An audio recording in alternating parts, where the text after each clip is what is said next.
A sala estava em silêncio quando a menina entrou. Não era um silêncio comum.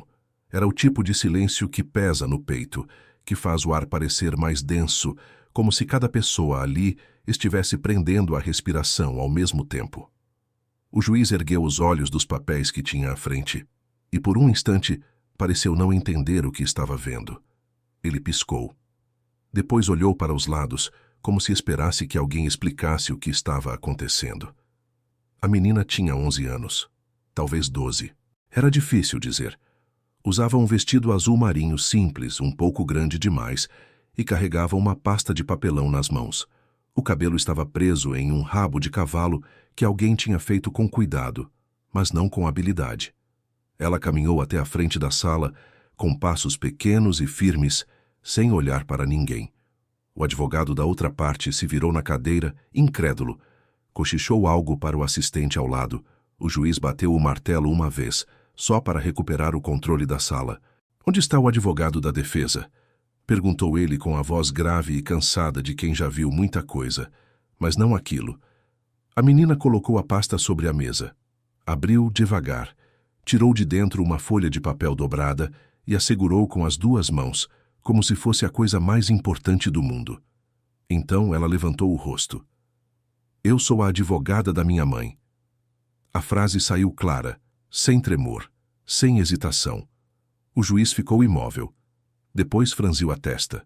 Não com raiva, com confusão, como se a realidade tivesse acabado de quebrar uma regra que ele achava impossível de ser quebrada. "Perdão?" ele disse, inclinando-se para a frente. "Eu sou a advogada da minha mãe", ela repetiu, com a mesma firmeza. "Ela não pode estar aqui hoje, mas eu vou falar por ela." Houve um murmúrio baixo na sala. Alguém deu uma risada nervosa. O advogado da outra parte se levantou, indignado.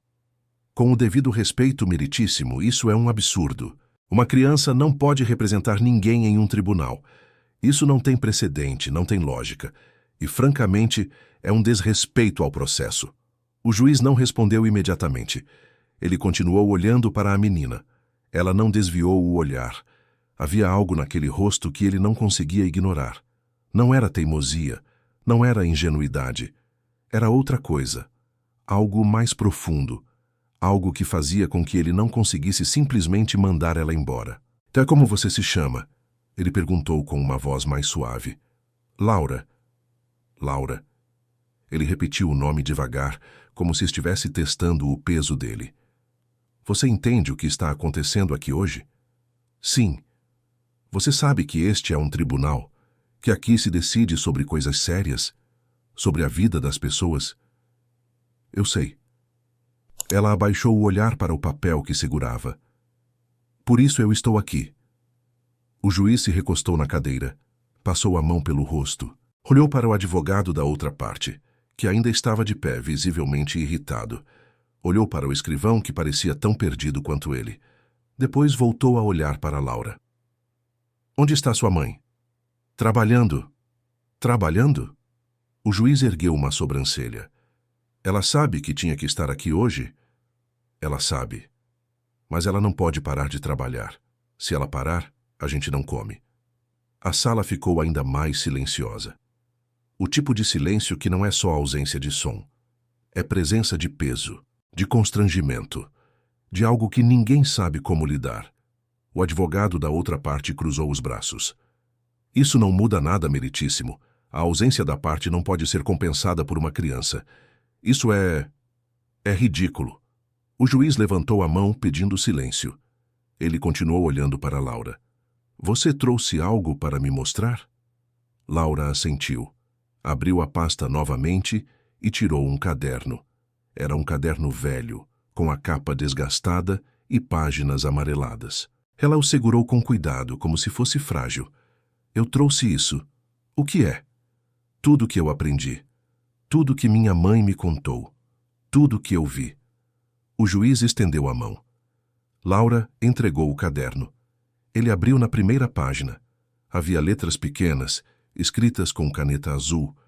Algumas páginas tinham desenhos, outras, listas, datas, nomes, horários.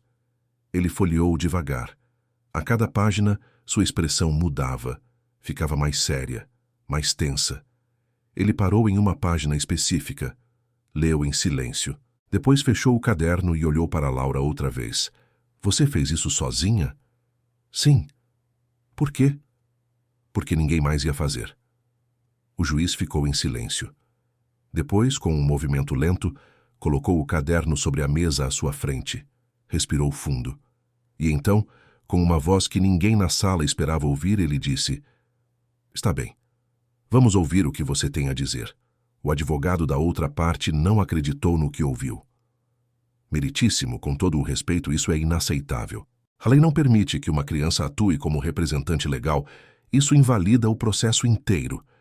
Eu exijo que essa audiência seja suspensa imediatamente. O juiz não tirou os olhos de Laura. Eu não disse que ela é a advogada dela. Eu disse que vou ouvir o que ela tem a dizer. Existe uma diferença, sente-se. O homem hesitou. Depois, visivelmente irritado, voltou para a cadeira, mas não tirou os olhos da menina. Havia algo no jeito dele olhar que parecia estar calculando, avaliando, procurando uma falha. Laura permaneceu de pé. O juiz fez um gesto com a mão. Pode começar. Ela abriu o caderno novamente. Passou os dedos pelas páginas, como se estivesse procurando algo específico. Então parou, respirou fundo e começou a falar. Minha mãe trabalha de segunda a sábado. Ela sai de casa às 5 da manhã, pega o primeiro ônibus, chega no trabalho às 6:30. Ela limpa 3 casas por dia, às vezes 4, quando precisa de dinheiro extra. Ela volta para casa às 8 da noite, às vezes 9. Quando ela chega, ela está cansada demais para comer, mas ela sempre pergunta se eu comi. A voz de Laura era baixa, mas clara. Ela não olhava para o juiz, olhava para o caderno, como se estivesse lendo algo que tinha decorado, mas precisava ver para ter certeza de que não ia esquecer. Eu anotei tudo isso. Ela virou o caderno para mostrar. Aqui, todos os dias, por 6 meses. O juiz inclinou-se para a frente. Laura continuou. No dia 3 de agosto, minha mãe chegou em casa às 11 da noite. Eu perguntei por que ela estava tão atrasada. Ela disse que tinha ido ao hospital. Perguntei se ela estava doente. Ela disse que não. Disse que era só cansaço. Mas eu vi. Ela estava com um curativo no braço. Laura virou outra página. No dia 10 de agosto, ela chegou chorando. Não falou nada. Só sentou na cozinha e chorou. Eu perguntei o que tinha acontecido. Ela disse que não era nada. Mas no dia seguinte eu vi uma mensagem no celular dela. Era do patrão. Dizia que se ela faltasse de novo, ia ser demitida. O silêncio na sala era absoluto. Laura continuou, implacável. No dia 22 de agosto, ela recebeu um papel dizendo que ela tinha que vir aqui, que ela tinha que se defender. Eu perguntei do quê. Ela não quis me contar, mas eu li o papel quando ela dormiu. O advogado da outra parte se mexeu na cadeira, desconfortável. O juiz ergueu uma mão, pedindo que ele ficasse quieto. Laura virou mais uma página. Dizia que ela tinha roubado, que ela tinha pegado algo que não era dela, que ela era uma ladra. Ela fechou o caderno e então, pela primeira vez, olhou diretamente para o juiz. Minha mãe não é uma ladra. A frase ficou suspensa no ar. O juiz não respondeu. Ele apenas olhou para o caderno, depois para Laura, depois para o advogado da outra parte. Você tem provas disso? Perguntou ele com cuidado. Tenho. Laura abriu a pasta novamente. Tirou de dentro um envelope. Abriu devagar. Tirou uma foto. Era uma foto antiga, desbotada, mas ainda reconhecível. Mostrava uma mulher jovem, sorrindo, ao lado de uma criança pequena. A criança era Laura. Essa foto foi tirada na casa onde minha mãe trabalha. Ela trabalha lá há 7 anos, desde que eu nasci. Laura apontou para algo no fundo da foto. Isso aqui é o relógio que dizem que ela roubou. O juiz pegou a foto, examinou com atenção. E o que essa foto prova? Prova que o relógio sempre esteve lá. Prova que minha mãe não pegou ele, porque se ela tivesse pegado, ele não estaria na foto. O advogado da outra parte se levantou novamente, mais nervoso dessa vez. Meritíssimo. Uma foto antiga não prova nada. O objeto pode ter sido removido depois. Pode. Laura concordou, sem hesitar. Mas eu tenho mais. Ela tirou outro papel da pasta. Era um recibo, amarelado, com carimbo de data. Esse é o recibo de compra do relógio. Minha mãe guardou. Ela guardou porque o patrão pediu que ela guardasse. Ele disse que precisava para o seguro. O juiz pegou o recibo, leu. Ficou em silêncio por um longo momento. Depois olhou para o advogado da outra parte. Você sabia disso? O homem não respondeu imediatamente. Depois, com a voz tensa, Isso pode ser falsificado. Pode. O juiz concordou. Mas vai ser investigado. Ele colocou o recibo sobre a mesa. Olhou para Laura outra vez. Por que você fez tudo isso? Porque ninguém mais ia acreditar nela. Laura respondeu com uma simplicidade devastadora. Porque ela é pobre, porque ela é empregada, porque é fácil acusar alguém assim, e ninguém pergunta se é verdade. O juiz não disse nada, mas sua expressão mudou. Havia algo ali, algo que parecia respeito, ou talvez vergonha. Laura continuou. Eu não sou advogada, eu sei disso, mas eu sou filha dela, e eu sei o que é verdade. O silêncio que se seguiu foi diferente. Não era mais constrangimento. Era algo maior, algo que pesava sobre todos na sala, como se, pela primeira vez, eles estivessem vendo algo que tinham ignorado o tempo todo. O juiz respirou fundo. Está bem, vamos continuar. Antes de prosseguir, ele olhou diretamente para a câmera de gravação da audiência, e então, com uma voz mais suave, disse algo que ninguém esperava. Histórias como essa quase nunca são contadas, e quando são, quase ninguém acredita. Por isso, é importante que a gente ouça. Realmente ouça. Ele bateu o martelo. A audiência continuou. Laura não sentou. Ela continuou de pé, com o caderno nas mãos, como se sentar fosse admitir que estava cansada. E ela não podia admitir isso. Não agora. O juiz pediu que ela continuasse, e ela continuou. Minha mãe acorda antes do sol nascer. Sempre foi assim, desde que eu me lembro. Ela diz que gosta de ver o céu ainda escuro, porque é o único momento em que ela tem paz. Ela prepara o café, não para ela, para mim. Ela nunca toma café. Diz que não gosta. Mas eu sei que é porque ela quer economizar. O pó de café é caro. Laura virou uma página do caderno. Sua voz era monótona, quase mecânica, mas havia algo por trás dela. Algo que parecia estar tentando não quebrar. Ela sai de casa às 5. Eu fico sozinha. Ela sempre me diz para trancar a porta, para não abrir para ninguém, para não fazer barulho, porque os vizinhos reclamam. Eu fico quieta o dia inteiro. Faço a lição. Limpo a casa. Preparo o almoço com o que sobrou do dia anterior. Sempre sobra pouco. O juiz ouvia em silêncio. O advogado da outra parte parecia inquieto, mas não interrompia. Às vezes, ela manda mensagem no meio do dia. Pergunta se eu estou bem.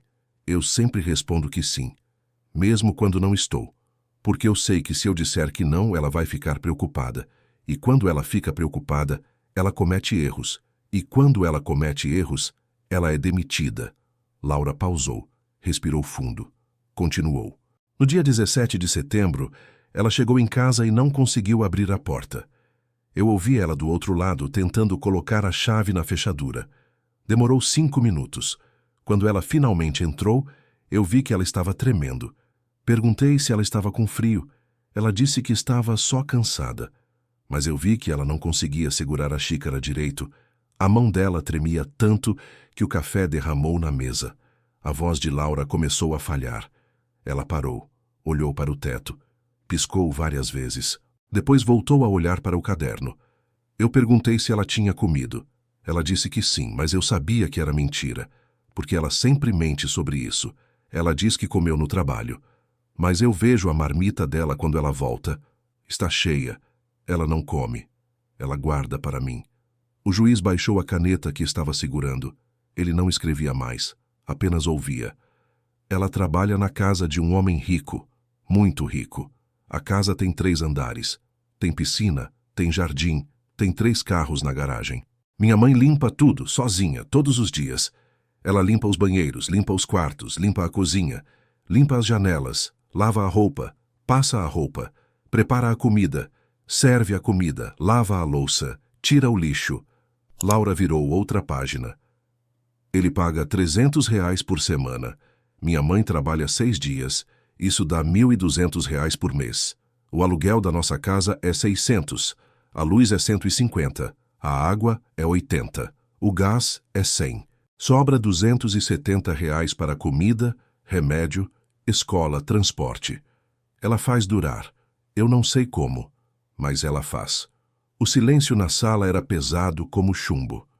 No dia 25 de setembro, ela chegou em casa e me disse que o patrão tinha sumido com o relógio. Disse que ele estava procurando, que tinha revirado a casa inteira, que estava nervoso. Minha mãe disse que ajudou a procurar. Procurou por 3 horas. Não achou. No dia seguinte, ele a chamou no escritório. Disse que só podia ter sido ela, porque ela era a única pessoa que estava em casa naquele dia, porque ela era a única que tinha acesso a tudo. Laura fechou o caderno, segurou com força. Ele não perguntou. Ele acusou. Disse que ia chamar a polícia. Minha mãe implorou. Disse que não tinha sido ela. Disse que podia provar. Ele não quis ouvir. Disse que se ela não devolvesse o relógio, ele ia processar. Ia fazer ela pagar. Ia fazer ela perder tudo. A voz de Laura estava trêmula agora, mas ela não parou. Ela voltou para casa chorando. Eu nunca tinha visto minha mãe chorar daquele jeito. Ela chorou a noite inteira. Eu fiquei acordada do lado dela, segurando a mão dela, sem saber o que dizer, porque eu não sabia o que dizer. Eu só sabia que ela não tinha feito nada de errado e que ninguém ia acreditar nela. Laura levantou o rosto. Lágrimas escorriam pelo seu rosto, mas ela não as limpou. Por isso eu estou aqui. Porque ela não pode estar. Porque se ela vier, ela perde o trabalho. E se ela perder o trabalho, a gente perde a casa. E se a gente perder a casa, a gente perde tudo. O juiz ficou imóvel. Ele olhou para o advogado da outra parte. O homem estava com os olhos baixos. Não disse nada. Laura respirou fundo. Minha mãe não é uma ladra. Ela é a pessoa mais honesta que eu conheço. Ela me ensinou a sempre dizer a verdade. Mesmo quando dói. Mesmo quando é difícil. Ela me ensinou que dignidade não tem preço. E que não importa o que aconteça, a gente sempre tem que manter a cabeça erguida. Ela limpou as lágrimas com a manga do vestido. Eu estou aqui porque ela me ensinou isso. E porque eu acredito nela. E porque alguém precisa acreditar. O juiz não respondeu. Ele apenas olhou para Laura, e então, com uma voz baixa, quase inaudível, ele disse: "Obrigado." Laura assentiu e esperou. O advogado da outra parte finalmente se levantou, dessa vez com mais cautela. Ele olhou para Laura, depois para o juiz, depois para os papéis à sua frente. Meritíssimo, com todo o respeito à situação. Da menor, os fatos continuam sendo os mesmos. O relógio desapareceu. A empregada era a única pessoa presente. Não há outra explicação lógica. O juiz ergueu uma sobrancelha. Não há? Não, meritíssimo. Meu cliente revisou todas as possibilidades. O relógio era valioso. Tinha valor sentimental. Era uma herança de família. Ele não simplesmente desapareceria. Laura olhou para o advogado. Depois olhou para o caderno. Virou até uma página específica. E então, com uma voz firme, disse: "Ele não desapareceu." O advogado parou. Virou-se para ela. "Como?" "O relógio não desapareceu." Laura repetiu. "Ele foi vendido." O silêncio que se seguiu foi ensurdecedor. O juiz se inclinou para a frente. "Explique." Laura abriu a pasta novamente. Tirou outro papel. Dessa vez, era uma impressão. Uma captura de tela. Ela entregou ao juiz. "Esse é o site de vendas onde o relógio foi anunciado. No dia 20 de setembro, 4 dias depois de sumir." O juiz pegou o papel. Examinou. Sua expressão mudou. Ficou mais séria, mais tensa. Ele olhou para o advogado da outra parte. "Você sabia disso?" "Eu... Meritíssimo, isso não... Você sabia?" O homem hesitou. Depois, com uma voz mais baixa: "Não. Então veja agora. O juiz entregou o papel. O advogado leu. Empalideceu. Laura continuou. O anúncio foi feito por uma conta que não tem nome. Só um número. Mas tem fotos. Fotos do relógio. As mesmas fotos que estavam na casa. Eu reconheci, porque eu vi essas fotos antes no celular do filho do patrão. O advogado da outra parte deixou cair o papel. Isso é absurdo. Você está acusando o filho do meu cliente? Eu não estou acusando. Laura respondeu calma. Eu estou mostrando a verdade. O juiz pegou outro papel. Continue. Laura respirou fundo. No dia 18 de setembro, o filho do patrão chegou em casa tarde. Minha mãe ouviu ele discutindo com o pai. Ela não queria ouvir, mas eles estavam gritando. Ela ouviu o filho pedindo dinheiro. Ouviu o pai dizendo que não. Ouviu o filho dizendo que ia dar um jeito de conseguir. Laura virou outra página. No dia seguinte, o relógio sumiu. Minha mãe não pensou nada. Não era trabalho dela pensar, era trabalho dela limpar. Então ela limpou, e quando o patrão percebeu que o relógio tinha sumido, ele não perguntou para o filho, ele perguntou para ela. O advogado da outra parte estava visivelmente abalado agora. Meritíssimo, isso é especulação. Não há provas concretas de que... Ah, Laura o interrompeu. Eu tenho a mensagem. Ela tirou o celular do bolso. Um celular velho com a tela rachada. Desbloqueou. Procurou por algo. Depois mostrou para o juiz. Essa é a conversa entre o filho do patrão e um amigo. Eu tirei print antes de deletarem. O juiz pegou o celular. Leu. Sua expressão ficou sombria. Como você conseguiu isso? O filho do patrão deixou o celular na cozinha. Minha mãe viu a mensagem sem querer. Ela me contou. Eu pedi para ela tirar foto. Ela não quis. Disse que era errado. Eu insisti. Ela tirou. E depois me mandou. No dia seguinte, ele apagou tudo. Mas eu já tinha guardado.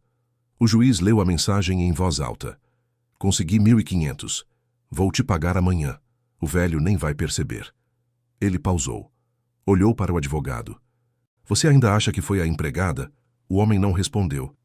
Ele apenas olhou para o chão. O juiz continuou. Essa conversa foi no dia 21 de setembro, 2 dias depois do sumiço, e 3 dias antes do anúncio. Laura colocou o celular de volta no bolso. Minha mãe não queria usar isso. Ela disse que não era certo acusar o filho do patrão. Ela disse que ia dar tudo errado, que ninguém ia acreditar, que ela ia perder o emprego de qualquer jeito. Por isso ela não veio aqui, porque ela sabia que não ia adiantar. Laura olhou diretamente para o juiz. Mas eu não aceito isso. Eu não aceito que minha mãe seja acusada de algo que ela não fez. Eu não aceito que ela seja humilhada. Eu não aceito que a gente perca tudo por causa de uma mentira. O juiz ficou em silêncio. Depois, com uma voz baixa, ele disse: Você fez a coisa certa. Laura assentiu. E então, com uma voz que parecia carregar todo o peso do mundo, ela disse: Eu só queria que isso fosse suficiente. O juiz olhou para o advogado da outra parte. Você quer dizer alguma coisa? O homem não respondeu. Ele apenas pegou os papéis e começou a guardar na pasta. Suas mãos tremiam. O juiz bateu o martelo. Vamos fazer um intervalo de 15 minutos. Quando voltarmos, eu quero o seu cliente aqui, pessoalmente. O advogado assentiu e saiu da sala. Laura continuou de pé, sozinha, no meio do tribunal, com o caderno nas mãos, esperando. Se essa história já te tocou até aqui, deixe um like e se inscreva. Isso ajuda esse tipo de conteúdo a continuar existindo. 15 minutos depois, a sala estava cheia novamente, mas dessa vez havia alguém novo. Um homem de terno cinza com cabelos grisalhos e uma expressão de quem não estava acostumado a ser questionado. Ele entrou com passos firmes, mas algo em sua postura parecia defensivo. Ele olhou para Laura. Ela não desviou o olhar. O juiz bateu o martelo. Senhor Álvaro Mendes. O homem assentiu. Sim, meritíssimo. O senhor é o autor da acusação contra a senhora Carla Santos, mãe dessa menina aqui presente? Sou. E o senhor mantém a acusação? Álvaro hesitou. Olhou para o advogado, depois para Laura, depois para o juiz. Mantenho. O juiz respirou fundo, pegou o papel que Laura tinha entregado, colocou sobre a mesa. O senhor conhece esse anúncio? Álvaro pegou o papel, leu. Sua expressão mudou. Ficou pálida, depois vermelha. Eu não sei de onde isso veio. Isso é uma captura de tela de um site de vendas. O relógio que o senhor afirma ter sido roubado foi anunciado nesse site 4 dias após o sumiço. O anúncio foi feito por uma conta sem nome, mas as fotos são as mesmas que estavam na sua casa. O juiz pausou. O senhor tem alguma explicação? Álvaro não respondeu imediatamente. Ele olhou para o papel outra vez, depois para o advogado. O advogado baixou os olhos. Eu não sei. Pode ter sido um engano. Um engano. O juiz ergueu uma sobrancelha. O senhor está me dizendo que alguém roubou o seu relógio, tirou fotos idênticas e anunciou no mesmo dia em que seu filho pediu dinheiro emprestado. Álvaro ficou em silêncio. O juiz continuou. O senhor tem filhos? Tenho. 2. Quantos anos tem o mais velho? 23. Ele mora com o senhor?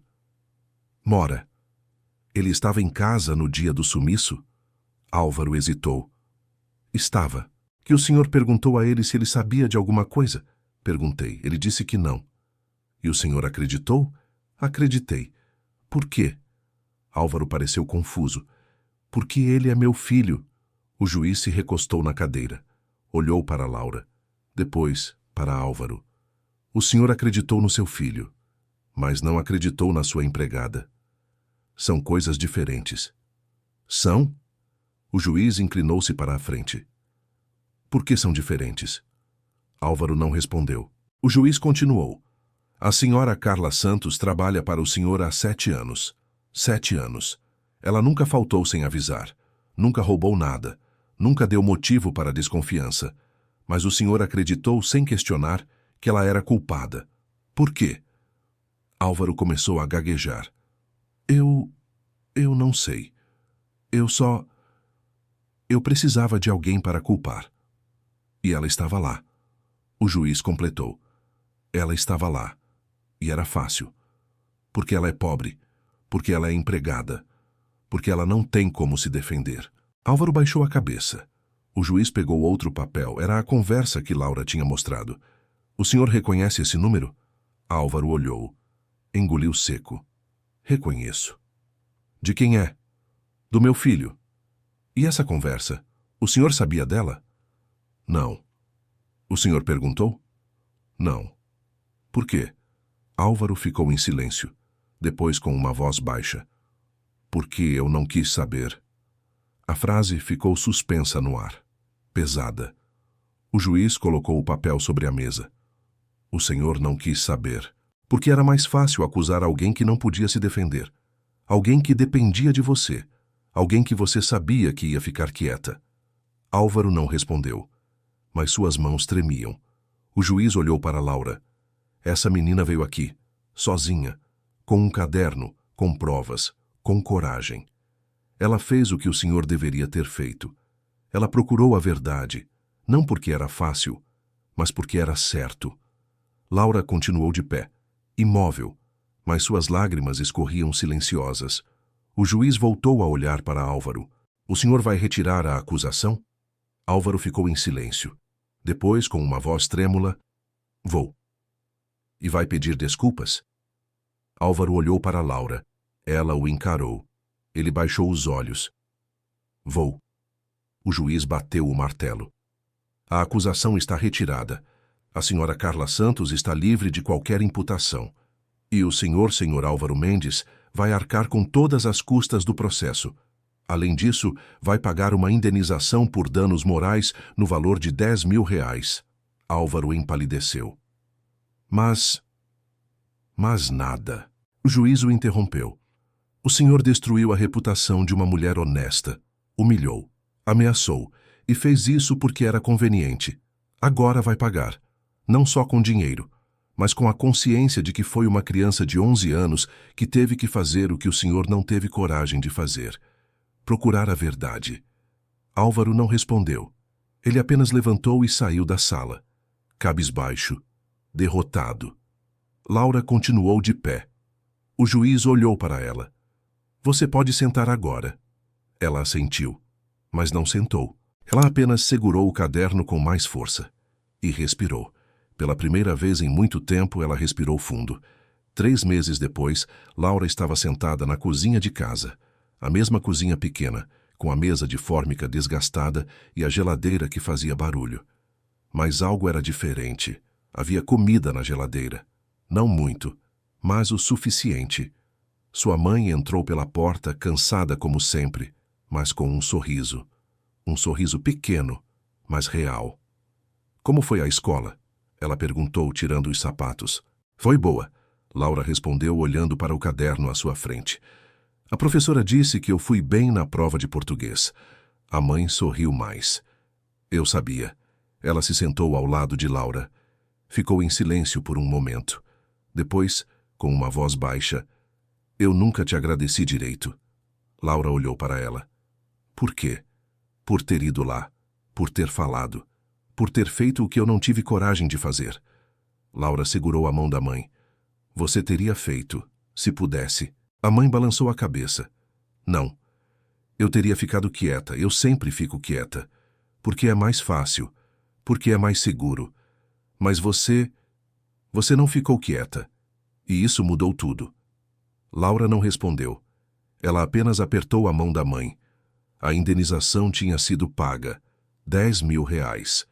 Não era uma fortuna, mas era suficiente. Suficiente para pagar as dívidas. Suficiente para comprar comida. Suficiente para respirar. Mas o que mudou de verdade não foi o dinheiro. Foi a forma como as pessoas olhavam para a mãe de Laura agora. No mercado, as outras mulheres paravam para conversar, perguntavam como ela estava, diziam que tinham ouvido a história, que achavam incrível, que se sentiam orgulhosas. Algumas até choravam. No ponto de ônibus, um senhor idoso tinha dito: sua filha é uma guerreira. A mãe de Laura tinha apenas assentido, porque ela não sabia o que dizer, porque ela sabia que era verdade. Na semana seguinte, Laura foi chamada na direção da escola. Ela achou que estava em apuros, mas quando entrou na sala, a diretora estava sorrindo. Nós recebemos uma ligação, ela disse, de um escritório de advocacia. Eles querem te oferecer uma bolsa de estudos, para quando você terminar o ensino médio, para você estudar direito. Laura ficou em silêncio. Depois, com uma voz baixa, por quê? Porque eles ouviram a sua história, e porque eles acreditam em você. Laura olhou para as mãos, depois para a diretora. Eu nem sei se quero ser advogada. A diretora sorriu. Não precisa decidir agora, mas a opção está lá, quando você quiser. Laura assentiu e saiu da sala, com o caderno nas mãos, sempre com o caderno. À noite, quando a mãe dela chegou em casa, Laura contou sobre a bolsa. A mãe ficou em silêncio. Depois começou a chorar. Mas dessa vez não era tristeza. Era alívio, era orgulho, era gratidão. Você vai ter uma vida melhor do que a minha, ela disse, segurando o rosto de Laura com as 2 mãos. Você vai ter escolhas, vai ter oportunidades, vai ter voz. Laura segurou as mãos da mãe. Eu já tenho, porque você me ensinou. A mãe balançou a cabeça, chorando. Eu não te ensinei nada disso. Você já tinha. Sempre teve. Laura sorriu, um sorriso pequeno, mas verdadeiro. Nos meses que se seguiram, a história se espalhou, não como viral, não como sensação, mas de forma lenta, orgânica, de pessoa para pessoa, de mãe para filha, de trabalhador para trabalhador. Outras mulheres começaram a falar. Mulheres que tinham sido acusadas, mulheres que tinham sido humilhadas, mulheres que tinham ficado quietas. Elas começaram a procurar ajuda. Começaram a se defender. Começaram a acreditar que era possível. Um defensor público entrou em contato com a mãe de Laura.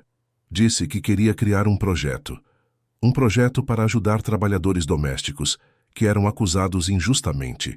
Ele chamou de Projeto Laura. Ela não quis. Disse que não era sobre ela. Ele insistiu. Disse que era sobre todas elas. A mãe aceitou. E o projeto começou. No primeiro ano, ajudou 23 pessoas. No segundo, 67. No terceiro, 141. Cada uma delas tinha uma história parecida. Cada uma delas tinha sido silenciada. Cada uma delas tinha encontrado em Laura a coragem para falar. Laura cresceu. Terminou o ensino médio. Usou a bolsa. Entrou na faculdade de Direito. No primeiro dia de aula, ela carregava o mesmo caderno. O caderno velho, com a capa desgastada. Na primeira aula, o professor perguntou: "Por que vocês querem ser advogados?" Alguns falaram sobre justiça, outros sobre dinheiro, outros sobre prestígio. Quando chegou a vez de Laura, ela ficou em silêncio. Depois, com uma voz firme, disse: "Porque eu quero dar voz para quem não tem." O professor sorriu, assentiu e continuou a aula. Mas Laura sabia. Sabia que não era sobre ela. Nunca foi. Era sobre todas as pessoas como sua mãe. Pessoas que trabalhavam duro, que viviam com dignidade, que eram invisíveis, até não serem mais. Anos depois, Laura se formou, passou no exame da ordem, abriu um pequeno escritório. Não era grande, não era chique, mas era dela. No primeiro dia, ela colocou uma placa na porta: Advocacia Popular, Laura Santos, embaixo em letras menores, para quem precisa ser ouvido. Sua mãe estava lá, de pé ao lado dela, com lágrimas nos olhos. "Eu sou tão orgulhosa de você", ela disse. Laura abraçou a mãe. "Eu só fiz o que você me ensinou. A sempre buscar a verdade, a nunca desistir, a nunca deixar ninguém me fazer sentir pequena." A mãe sorriu, e então, com uma voz baixa, disse: "Você sempre foi maior do que eu imaginei." Laura não respondeu.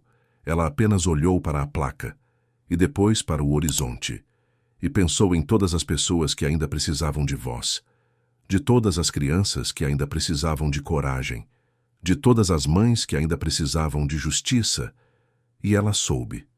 Soube que o trabalho nunca acabaria, mas que valia a pena. Sempre valeria, porque no final não era sobre vencer, era sobre não desistir, era sobre acreditar, era sobre ser para os outros o que ela gostaria que alguém tivesse sido para sua mãe. Era sobre dar voz, sempre. Aqui, histórias não são feitas para chocar, são feitas para dar voz. Se inscreva no nosso canal.